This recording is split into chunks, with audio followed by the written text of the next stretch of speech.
yi subscribe wannan account din domin ganin irin waɗannan sababbin cikin YouTube.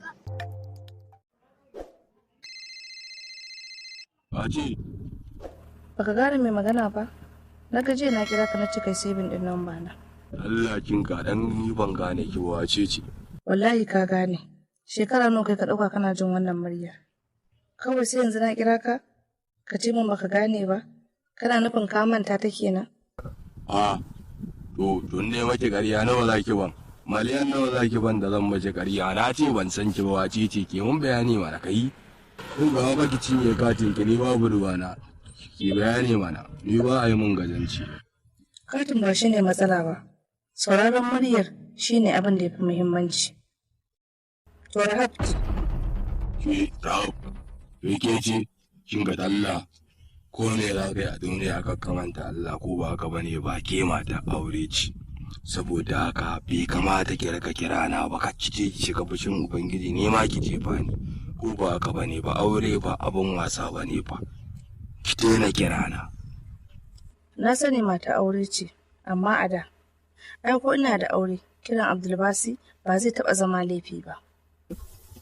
Ni laifi ne a gurina saboda ke ba muharrama ta bace ba ko ba ka bane ba. Daga ciki haka Allah baki da aure yanzu? Da gaske ne, ba zan iya zama babu kai ba. Kuma ina so mu haɗu da kai. In kuma ka iya yadda, to wallahi zan kashe kaina. Subhanallahi. Ki kara faɗa irin wannan ba. Kin gani? To ina so mu haɗu. Ya za a yi? Ba mu haɗu da ke yanzu ba. Ban tabbatar da cewa kina da aure ko ba ki da aure yanzu ba. So in na tabbatar daga ƙarshe kya ji maganar da za a yi. Amma da yanzu ni ban tabbatar da ba ki da aure ba kwai sai mu je mu haɗu da ki. Ba a samu wata matsalar ba. Yanzu da makare ne da ni Abdulbasi? Ina gama yadda da ke. Ina yadda da ke a baya, na yi ƙoƙari su na gama yadda da ke.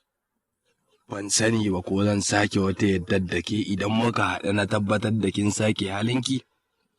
In kin sake to, in karawan mu sake rayuwa sai in kuma yadda da ke.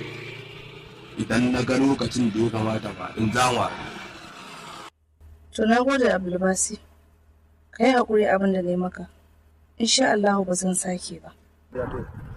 Ba komai. Na yafe miki. Allah ya yafe mana. To ni ma na gode. Sai an jima. Sai da ku masoyana.